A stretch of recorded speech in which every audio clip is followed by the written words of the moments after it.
Lo primero que tenemos que empezar hablando es que existe una serie de moléculas extracelulares que sirven de receptores. Eso no es nada nuevo. Lo que hemos tratado de ir desarrollando a lo largo de los diferentes cursos de bioquímica son los tipos de receptores y cómo se involucran en las funciones del sistema eh, humano, en la fisiología humana y cómo trascienden obviamente en las funciones bioquímicas. Como son tantos receptores, o sea, y son muchísimos mecanismos por los cuales ellos funcionan, lo que usualmente se trata a nivel didáctico es como de agruparlos, ¿vale? Y aquí tenemos como un ejemplito de cómo se pueden agrupar.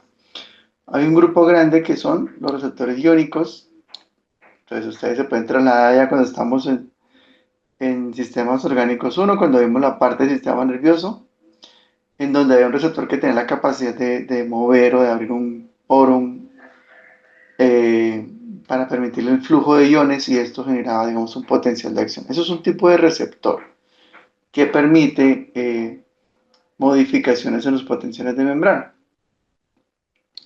Otro grupo grande de receptores son unos receptores que son transmembranales, le llaman 7TM, transmembranales, y 7 hace referencia a un mecanismo que tienen ellos, o bueno, una configuración que tienen ellos, en donde la estructura proteica se distribuye en 7 subunidades, 3, 4, 5, 6 y 7 a lo largo de la membrana, ¿vale? Y esos receptores, algunos de ellos sirven como receptores acoplados a proteína G. Entonces, cuando veamos, por ejemplo, eh, algunos efectos fisiológicos, por ejemplo, el tema del glucagón, cuando lo vimos allá, estábamos hablando de la glucosa, eh, cuando estábamos hablando inclusive el semestre pasado de algunas regulaciones en el riñón, o inclusive a nivel de órganos como en la visión, en el ojo, muchos fenómenos están acoplados a este fenómeno en donde tenemos una proteína transmembranal y tenemos un adaptador el cual está subdividido en tres proteínas, alfa, beta y gamma, en donde se hace una hidrólisis de GTP y eso pues genera la transducción, es decir, el paso de la señal hacia otros mecanismos, ¿vale? Y por último, el ejemplo más común de esto es la acción del glucagón, por ejemplo. Bueno, y por último tenemos otro grupito de receptores que son los que están enlazados a procesos como enzimáticos mediante mecanismos de señalización por fosforilación. ¿Ok? Esos son los tres principales grupos. Si se los aprenden, pues genial, porque no se van a perder nunca más en cuanto a lo que tiene que ver con receptores en los tejidos. ¿Vale? De estos tres, ya para irnos en detalle con el sistema inmunitario, el tercero es el que nos atañe para la clase de hoy. Los otros los hemos estado viendo pues a lo largo de otros cursos, pero este último, ¿sí? Está como asociado a procesos enzimáticos, realmente no es que actúen como enzimas, ya les voy a explicar con más en detalle cómo funcionan estos, eh, generan un proceso enzimático en el cual, un proceso de cambio bioquímico en el cual la activación depende de un proceso de fosforilación o depende de la modificación estructural de del receptor. Se les dice que son enzimáticos algunos porque en la acción ellos pueden generar la actividad de una enzima. Esa enzima puede ser una fosforilasa, puede ser una fosfatasa, bueno, puede ser diferentes mecanismos en los cuales mediante un segundo mensajero pues la señal trasciende. ¿Listo? Yo no me voy a tener en esto, en los receptores iónicos, ¿sí? Eso ya nosotros lo vimos anteriormente, todo el mecanismo de la acción sináptica. Los de transmembranales, aquí hay diferentes.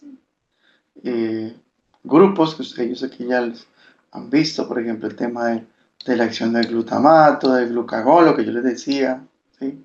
Algunos receptores tróficos funcionan por este lado, la paratormona, ¿sí? Las corticotropinas. Entonces, se agrupan como dentro de esta familia. ¿Listo? Y por último, pues tenemos lo que son eh, los receptores que tienen que ver particularmente con esta adaptación enzimática o con actividad enzimática. Entonces aquí sí tenemos que detenernos un poquito y tratar de como de llevarnos un poquito esa información de acá. ¿Cómo podemos agrupar esta serie de receptores? Generalmente son 5 tipos de receptores que tienen actividad como enzimática. Los más famosos son los receptores tirosina quinasa. Nosotros ya los vimos, lo que pasa es que los vimos en ese contexto. Aquí lo que estamos haciendo es agrupándolos. Entonces, estos ya los vimos en el sentido de que ya las funciones que ellos desarrollan las vemos en el contexto. Entonces, el ejemplo más vivido que puedan tener es el tema de la insulina. Entonces, la insulina es un péptido que llega a un receptor que es el receptor de insulina y ese receptor de insulina pues activa un adaptador que es el IRS y ahí pues trasciende toda la función trófica de la insulina. Pero también hay otras funciones tróficas por otros factores que son los factores de crecimiento. Nosotros lo vamos a ampliar un poquito más adelante cuando veamos, bueno, pasamos ese tema y pasamos al tema de endocrino.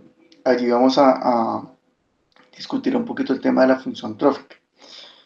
¿Qué es la función trófica? Pues es una función que le permite al cuerpo particularmente tres cosas. Una, que los tejidos sobrevivan, es decir, que el tejido no entre en apoptosis. Dos, promover en dados casos, no en todos los casos, promover la proliferación de ese tejido. Perfecto. Y tres, el crecimiento, que ese tejido, pues en un contexto dado, porque todos los tejidos tienen connotaciones diferentes en el sentido de su función, pues también crezcan, ¿vale? Entonces, en ese sentido, los factores tróficos, aquí vemos algunos, factor de crecimiento, derivado de plaquetas, la insulina, que es uno de los más importantes en el cuerpo, el factor de crecimiento epidérmico, el factor de crecimiento epitelial, eh, el factor de crecimiento de perdón, que vamos a consultar de una vez.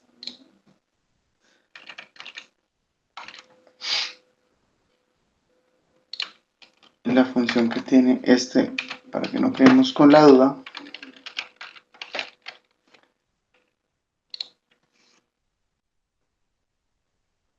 Ah, ya, ese es el fibroblástico, es que no quería darles la información imprecisa. Y este es el vascular. Esta sigla era vascular epitelial growth factor, el factor de crecimiento vascular epitelial, y este es el factor de crecimiento fibroblástico. Es que hay otro que es similar y después les da la información imprecisa. Bueno, hay otro, esos de acá son las quinasas, es decir, que recuerden que la acción quinasa es la que permite que se fosforile. Y esa fosforilación pues permite más adelante que se activen otros mecanismos. Ya veremos un poco más adelante cuando estemos en la parte de inmuno. Hay otro que es el receptor de tirosin fosfatasa, es decir, hace la acción contraria. Lo que hace es quitar un fosfato. Eso lo vamos a ver ahorita en el ejemplo del sistema inmunitario.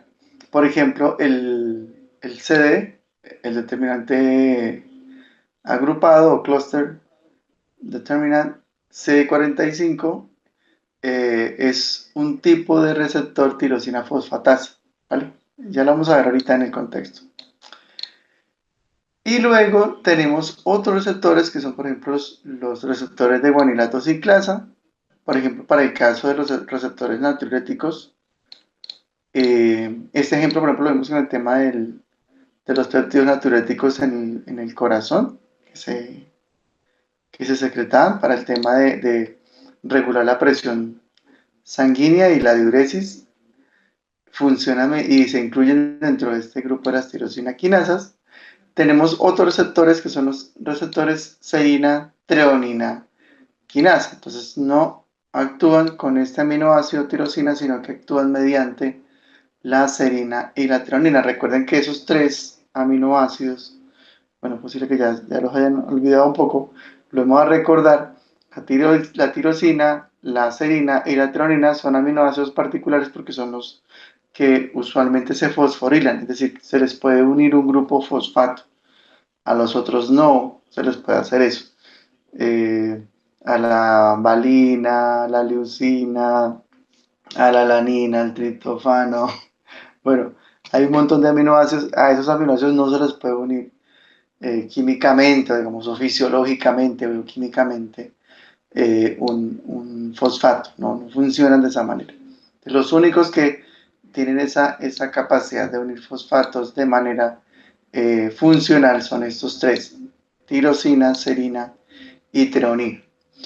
Y tenemos un quinto grupo que son los receptores asociados a los tirosina quinasas, es decir, que se relacionan con ellos, tienen una relación con los tirosina quinasa eh, y forman como un complejo con ellos y de alguna manera pues permiten la actividad de los mismos. Dentro de estos, los resalto porque lo vamos a ver a continuación, esos receptores tenemos los receptores de citoquinas, los receptores de células T y los receptores de células B. ¿Vale? De todos estos cinco grupos, el grupo número 5, que son los receptores asociados a tirosina quinasa, son los que tienen que ver con la función inmunitaria. ¿Vale?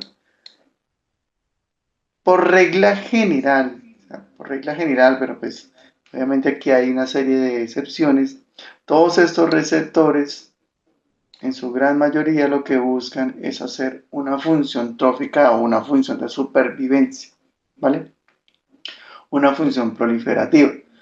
Y todo lo que busque anular la función de estos receptores, por ejemplo, hay fármacos que funcionan como inhibidores de tirosina quinasa, pues su función principal es actuar como antiproliferativos, antioncogénicos, o de alguna manera van en contra de la función trófica y tienen una serie de contextos y usos patológicos, ¿sí? Cuando hay una enfermedad que de alguna manera, particularmente por ejemplo en el cáncer, en donde hay una proliferación descontrolada, algunos fármacos que bloquean esta función de esos receptores pues son útiles en el sentido de controlar esa proliferación que está siendo patológica.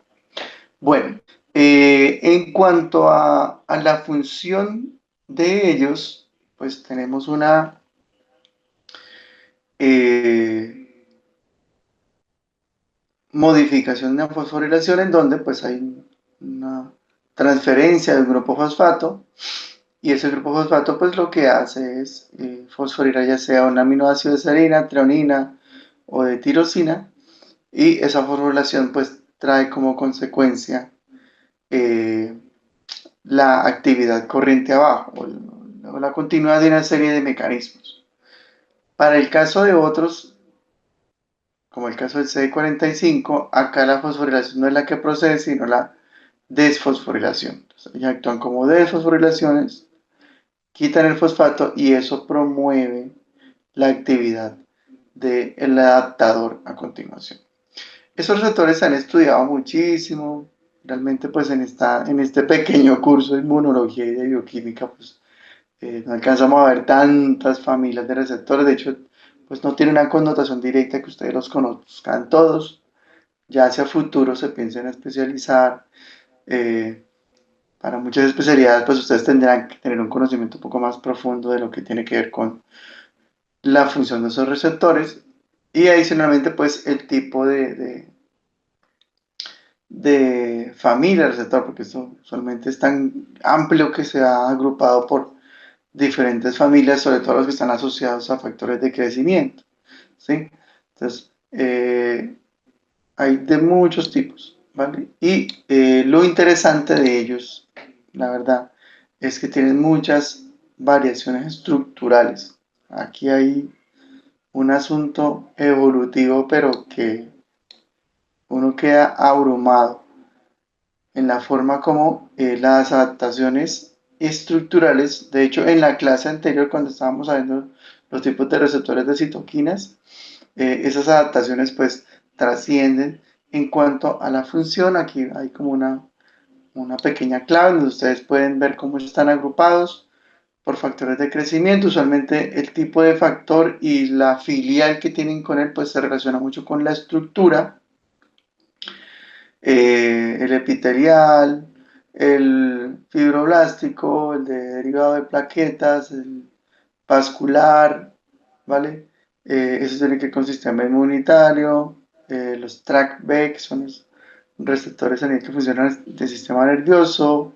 Eso lo vamos a ver ahorita en la parte inmuno. Los ERK, que esos son muy diversos, de la función de señales, receptores de señales extracelulares, de quinasa. Y aquí tienen ustedes como los diferentes componentes o partes estructurales. Entonces, ¿qué parte es la quinasa? ¿Vale? Que es usualmente lo verde, lo que está acá en la actividad quinasa es lo verde. Las que tienen dominios de cisteína, eh, los que tienen dominios de fibronectina, enriquecido por leucina, y todo eso permite que de alguna manera, cuando se descubre, porque todavía no se han descubierto todos, se puedan como localizar y agrupar dentro del tipo de receptor tirosina quinasa que corresponde, ¿no? Y eso pues permite también asociarlo a una función. Voy a explicar esta parte, ya pasamos a la parte de inmuno. Esta parte pues es importante que ustedes la tengan clara en el sentido de que pues ilustra muy bien lo que tiene que ver con la función de, de estos tipos de receptores. Aquí vemos cómo ellos tienen mecanismos de fosforilación. Aquí tenemos nuestro receptor que todavía no se ha activado y luego cuando se activa, para muchos de ellos existe un fenómeno que se llama dimerización, que es donde dos partes del receptor ahora actúan, se activan y dicha activación permite que una parte fosforile a la otra. Ese fenómeno se llama autofosforilación. Cuando eso ocurre, acá no están pues por temas de simplicidad, unos adaptadores lo que hacen es activarse y promover la actividad de vías o de otras proteínas corriente abajo, ¿vale? Depende del camino que tomen, asimismo hay eh, una acentuación de una función en particular. En términos generales se pueden, ahora en términos generales para que ustedes les quede obviamente esa información como un poco más clara y que se la puedan, digamos, llevar a casa, es un mensaje como llevar a casa de, de quedar con esta información de la importancia de estas vías. Entonces, dentro de esos diferentes mecanismos, las funciones generales que ellos van a activar son la proliferación, es decir, que una población celular ahora va a empezar a dividirse y a generar eh, un incremento en el tejido. Bueno, eso puede ser inclusive a nivel del tamaño del tejido o a nivel del sistema inmunitario en el número de células que van a intervenir en atacar o en palear o en enfrentar un agente estresor externo. Puede ser una bacteria, puede ser un virus, puede ser un agente antigénico. ¿Listo? El segundo es el proceso de supervivencia. ¿Vale? Estas dos son funciones muy delicadas, la supervivencia y la proliferación, sobre todo lo que yo les decía en el sistema inmune, porque toda célula nueva, toda célula que prolifera, pues es toda célula que hay que mantener, hay que llevarle oxígeno, hay que darle comida, hay que llevarle azúcar, grasa, de todo, ¿vale? El cuerpo en su estado, obviamente adulto, pues conserva un balance de lo que ya está establecido, de los tejidos y de su tamaño, y mantiene a raya mucho la proliferación, porque toda célula nueva, pues genera una necesidad de poderla sostener. Cuando una célula nueva llega y no tiene una función directa, pues lo que se activa es un mecanismo de muerte para la misma. Para poder tener en balance esto, existen los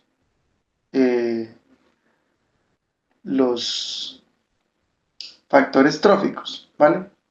Todos estos, FGF, VEGF, PDGF, los factores de crecimiento, ¿sí? Eh, Particularmente lo que buscan es dejar vivo lo que tiene que estar vivo y evitar que se siga proliferando o que sigan existiendo células que no tienen una función ya determinada y que deben, pues obviamente, detener su proliferación y morir.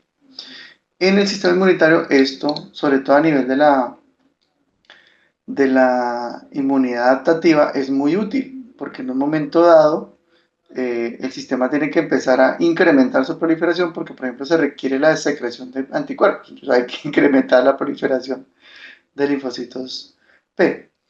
Y esos linfocitos B secretan anticuerpos, pero en un momento dado, cuando ya ha pasado la infección, cuando ya ha pasado esto, ya no se requiere un incremento en la secreción y obviamente esas células, estos linfocitos B que proliferaron, ahora tienen que estar en apoptosis porque ya no es necesario que sigan estando allí, por tanto que están consumiendo un montón de recursos.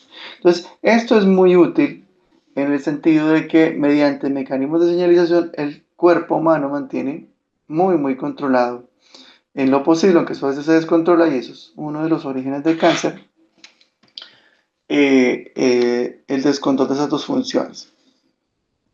Lo otro tiene que ver con la migración. Entonces, en algún momento también se requiere que las células, pues, ya sea por temas de diferenciación celular o por temas de inactividad de una quimiosina, de una quimoquina, promueve una adaptación del citoesqueleto, la generación de procesos y la movilización de células que puedan llegar a otros sitios o que tengan que emigrar para localizarse, por ejemplo, un estrato de un tejido, un estrato celular y adquiera las funciones particulares. Eh, Tomando un ejemplo que es muy fácil de entender para nosotros, es el ejemplo de las capas celulares del sistema nervioso en la corteza. Entonces, en esas capitas, en esas 6 capas, pues las células tuvieron que ubicarse o relocalizarse de acuerdo a la función que ellas iban adquiriendo y para eso se requiere procesos de estímulo de la migración. Y lo otro tiene que ver con un estímulo hacia la progresión del ciclo celular, porque una cosa es la proliferación, que el tejido se divida por un estímulo, y lo otro es donde tenemos células que de alguna manera se encuentran anérgicas, son células que no se están dividiendo en un momento por tener el potencial de dividirse. Entonces pueden retomar la división celular en el punto donde se encontraba o que dejen esa parte de anergia, de que no están haciendo una división y luego la retoman, pero pues eso se da por vías diferentes. Temas para recordar. La proliferación y la supervivencia dependen de vías en particular, entre las que respectivamente se encuentran la vía PI3 quinasa, fosfatidilinositol 3 quinasa, y la AKT, que es una proteína que también le llaman proteína quinasa de tipo B, es la misma, ¿vale? Y ellas promueven proliferación. Por otro lado, la supervivencia, bueno, también se puede dar por esta vía y depende de la fosfolipasa C y de la proteína quinasa C. Esta es la proteína quinasa B, la KT, y la proteína quinasa C. Ellas promueven estas vías. La supervivencia y la migración también depende de vías como SRC y por otro lado, vías como SOS, RAS, ERK también promueven proliferación, supervivencia, migración y ya que está, ya lo habíamos mencionado en clase anterior, ellos promueven progresión del sitio celular, inclusive migración. ¿Listo? Vamos, ya esta era como una introducción a la clase, vamos a ir al documento en sí mismo, ¿vale? En el cual pues vamos a ir analizando lo que es el tema de la señalización del sistema inmunitario.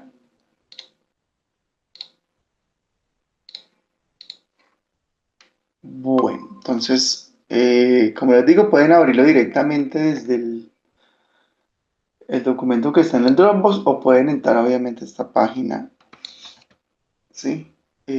La pueden obtener adentro, no se pongan ahí a escribirla ni nada, simplemente la obtienen en el buscador al poner traducción de señales capítulo 3. Si quieren profundizar un poco más, si les da el tiempo, esto depende de ustedes, pueden entrar a otros apartes de este artículo donde también profundizan en otros aspectos. Aquí la idea de lo que yo les voy a contar es esencialmente tener una contextualización de cómo funciona, eh, sobre todo lo que es el receptor de células B y el receptor de células T, y ejemplos de cómo la modificación de esas funciones pueden traer una aplicación terapéutica en el cuerpo humano. Entonces, la señalización en el sistema inmunitario pues es muy compleja. No la vamos a ver obviamente en un curso como este en su totalidad. De hecho, en algunas universidades a los médicos pues se les dan diferentes cursos creo que depende también del enfoque, ¿no? Si es un médico cirujano, o si va a tener obviamente una especialización más adelante, si le das un enfoque y ven cursos de inmunología específico, ¿no? Inmunología 1, inmunología 2, y ahí sí se ve de manera más profunda, pero pues la idea es la clase del día de hoy es que ustedes tengan como ese primer esbozo y que a partir de ahí ustedes ya puedan seguir la literatura en el caso de que este tipo de temas les interese. Entonces, particularmente para lo que es el sistema inmunitario de tipo adaptativo, depende mucho del reconocimiento de moléculas. Bueno, el, el sistema inmunológico innato también requiere un reconocimiento de moléculas, pero el adaptativo pues dispara una serie de mecanismos de señalización que permiten una función subsecuente, ¿vale? Estos mecanismos de señalización en el sistema inmune dependen de la fosforilación de tipo tirosina, ya la vimos en el contexto anterior, ¿vale? Mediante la activación de una serie de secuencias o motivos, así se llaman, ¿sí? Un motivo es como una secuencia de aminoácidos específicos en la estructura de una proteína, entre las que resaltan dos tipos. Es muy posible que el doctor Barbosa ya les haya hablado de esto, los ITAM y los ITIM. ¿Qué son estos? Son secuencias de aminoácidos en las cuales se da el proceso de activación, ¿vale? Para los ITAM promueven la actividad, ¿sí? Es un motivo de activación, y para los ITIM lo que se hace es inhibir. Es una secuencia de aminoácidos, un motivo que lo que hace es promover una inhibición de una función, en este caso el sistema inmunitario. ¿Por qué son importantes? Porque ellos tienen una secuencia de aminoácidos en particular, ¿sí? Para los ITAM tenemos tirosina, XX es cualquier aminoácido y leucina. Entonces, en esa secuencia de aminoácidos de la proteína se da la activación particular de esta función a nivel del receptor, ya sea de tipo B o de receptor tipo células T. Y para los ITIM, es decir, para la secuencia inhibidora, la secuencia de aminoácidos que usualmente se ha descrito es isoleucina o valina, cualquier aminoácido, tirosina, cualquier aminoácido, eso es lo que significa la X, y leucina. Entonces, esa secuencia como tal, pues nos da cuenta de los tipos de funciones que se podrían activar, dando obviamente fosforilaciones sobre esta secuencia. ¿En dónde se fosforila? Pues particularmente en la tirosina, en la Y. Ahí es donde se pone el fosfato. Vamos a ver para la clase de ahora dos tipos de receptores. El receptor de tipo B, la célula B, es un complejo. Usualmente este receptor pues, se encuentra en las células B y contiene motivos de tipo ITAM. Es decir, que este receptor lo que trata es como de activar la función y tiene unas moléculas coestimuladoras. Es importante que las recuerden o las tengas en cuenta, ¿vale? El determinante 19, el determinante 20, el determinante 21, el determinante 23 y también el determinante 45. Recuerde que eso lo vimos ahorita cuando estamos en el contexto. Esta es una fosfatasa, el CD45. ¿Listo? O sea, actúa como fosfatasa. Estos actúan de manera coestimuladora. ¿Cómo procede la señalización? Aquí ustedes ven una maraña de cosas, un enredo. Ya les voy a separar un poquito esto. La idea no es enredarlos. La función como tal de la función inmune, valga la redundancia, es el reconocimiento de un antígeno. Este antígeno también puede estar inclusive presente a nivel de la, del apoyo o el respaldo de tipos de linfocitos de tipo T, helper, que pueden generar una coestimulación o una estimulación simultánea junto con la célula B, ¿vale? Hay otros receptores que son independientes de los linfocitos T helper, no los necesitan. Entonces, el tipo de señalización pues varía un poco. Los coestimuladores pues permiten que parte de los adaptadores que se activan aquí pues generen una activación subsecuente de otras vías. Entonces la presencia o ausencia del coestimulador de alguna manera como que encausa la vía o encausa el mecanismo de activación acá en el citoplasma de la célula hacia otras funciones o mecanismos ulteriores. Por poner un ejemplo, digamos que aquí no existiera el CD19. Entonces, esta vía no vendría siendo actividad. ¿Qué vía es esta? Por ejemplo, la activación del PIP, que es el fosfatil inositol, y la activación de la vía de calcio. Esta parte de acá no tendría cabida. Si por el contrario, en vez de estar el CD19, estaría el CD45, que es una fosfatasa, entonces va a generar una modificación en la fosforilación del receptor y eso encausa la vía por otro lado. Entonces, los coestimuladores son muy importantes porque permiten identificar cuáles son los mecanismos y la actividad bioquímica que se está llevando o que está funcionando en el interior de la célula, ¿vale?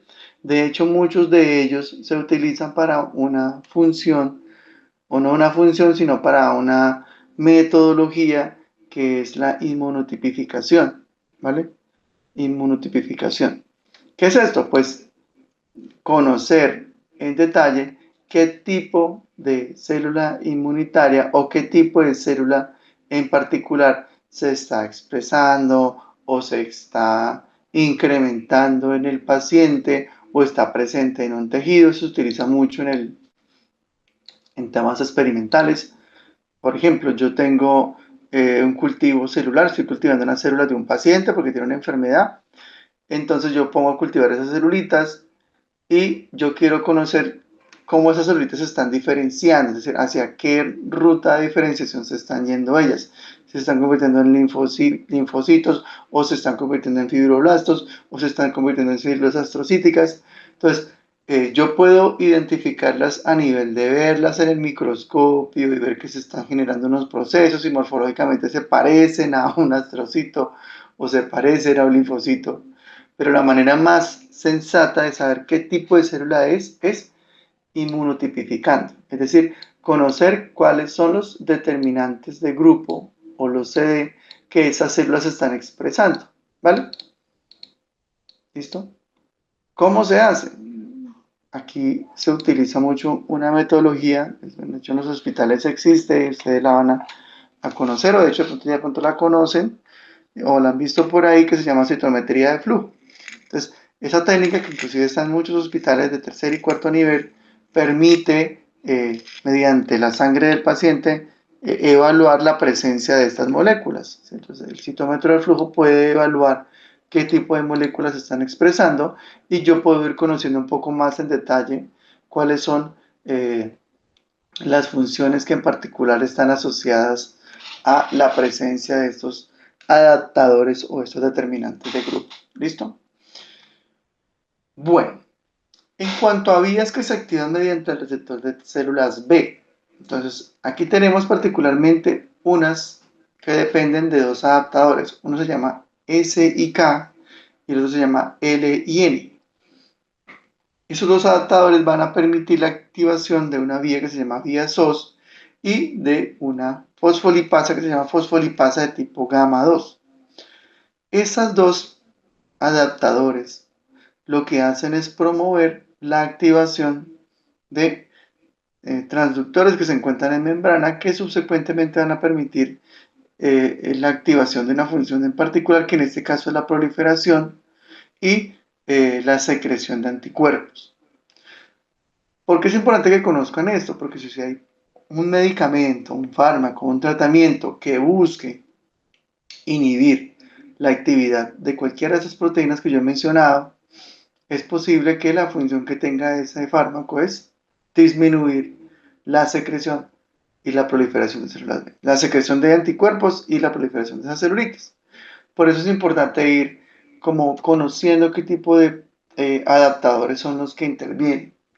En este caso, a nivel de la señalización de un mecanismo activo. A nivel crónico, cuando se da señalización desde el punto de vista crónico, para las células B, las rutas que intervienen son similares, pero aquí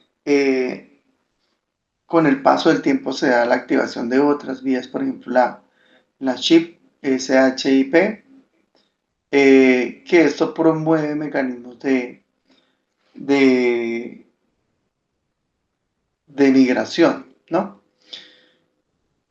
Y adicionalmente pues permite un incremento en la función de proliferación. Entonces crónicamente la proliferación puede empezar a incrementar.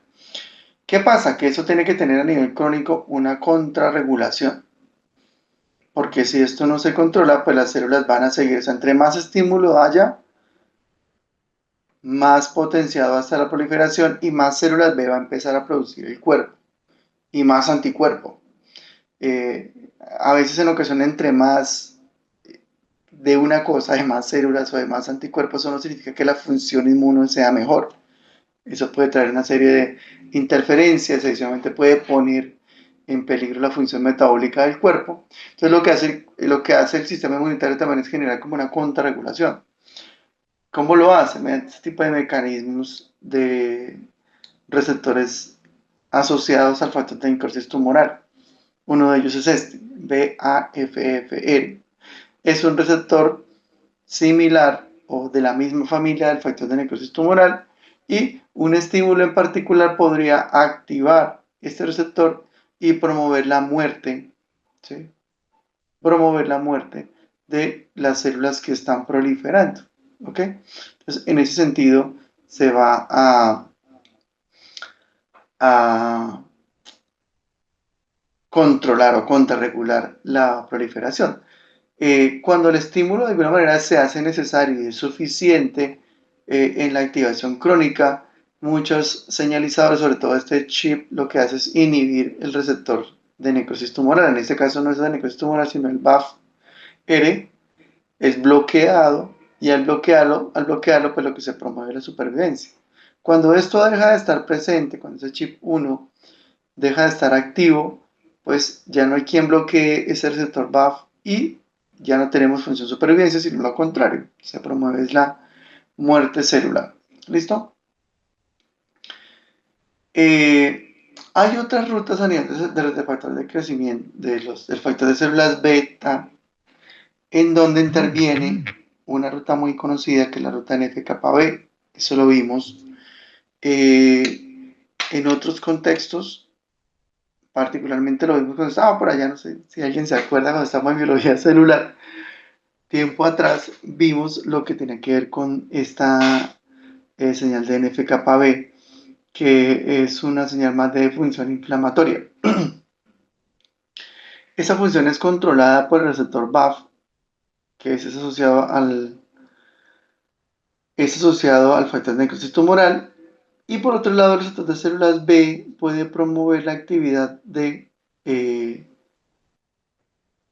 fosfatidilinositol, la secreción de calcio, y esa secreción de calcio promueve la activación de esa proteína, recuerden la misma que vamos a ver un poquito más adelante, NFAT, y esto puede activar proliferación y puede activar inflamación, ¿vale? Inflamación y proliferación. ¿Por qué esa inflamación puede llegar a ser importante? Porque pues mueve una serie de mecanismos que van a permitir que en un contexto dado el cuerpo también utilice aspectos estructurales y fisiológicos para controlar una infección.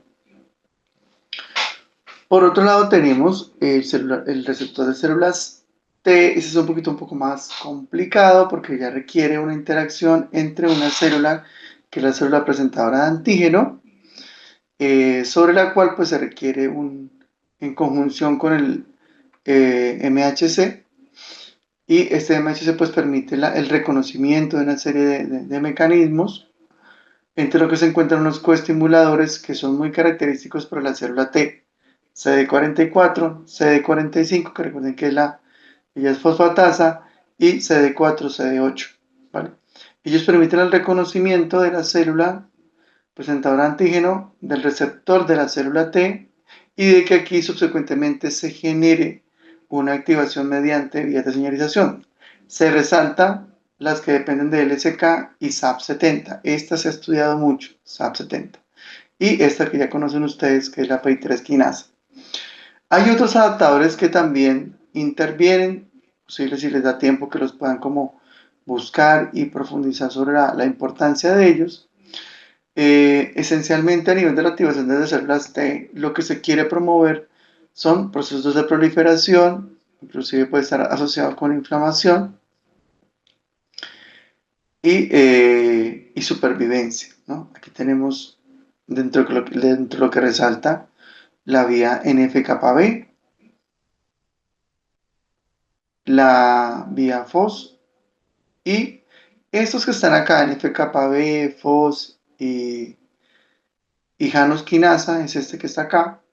Lo que van a promover es la transcripción de un gen de una interleuquina 2. En la primera clase, si ustedes recuerdan, habíamos visto que ciertas interleuquinas promovían la diferenciación o promovían la actividad del sistema inmunitario con respecto a su parte celular.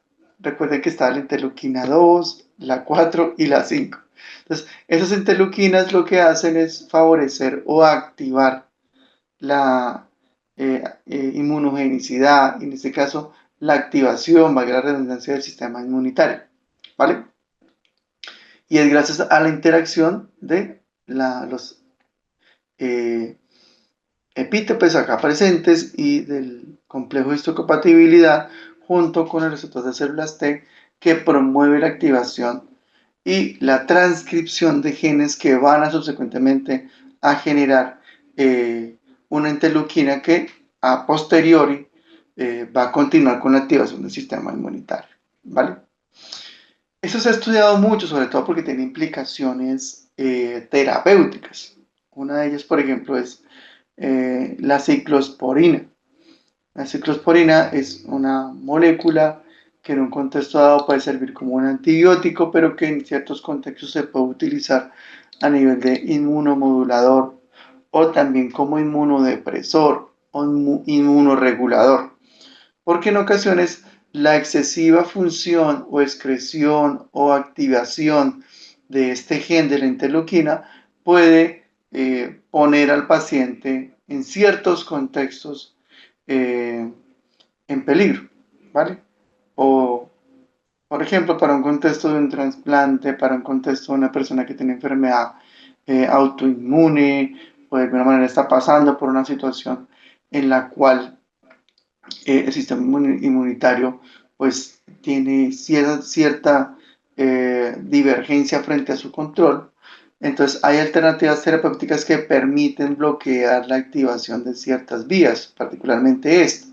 La ciclosporina lo que hace, entre muchas cosas que hace, es bloquear esta activación a nivel y dependiente de calcio mediante calcineurina. Entonces ella bloquea esto, evita que la calcineurina promueva la activación de este gen, perdón, adaptador NFAT, y ya se evita la síntesis de este gen de interleuquina 2 y se disminuye la secreción de la interleuquina y hay una regulación del sistema inmunitario. Obviamente que esto depende de muchos factores y obviamente que requieran que para la prescripción de ese tipo de medicamentos haya un estudio obviamente del paciente sobre la concentración porque pues estas funciones son de mucho cuidado y los fármacos que vengan a modificarlas pues así como bien podrían tener un beneficio para el paciente, podrían hacer todo lo contrario. Por eso se requiere obviamente que se tenga una muy buena estudio de lo que le pasa al paciente y tener muy buenos paraclínicos y adicionalmente pues tener una eh, evidencia bien soportada antes de obviamente generar una prescripción de medicamentos que afecte la transcripción de genes, pero pues eso es un ejemplo de cómo el conocimiento de estas vías y de la transducción de señales puede tener una aplicación directa sobre la regulación en el paciente que pueda trascender en la mejoría del estado eh, que en el contexto puede estar patológico en el paciente y para pues, mejorar la calidad de vida del mismo.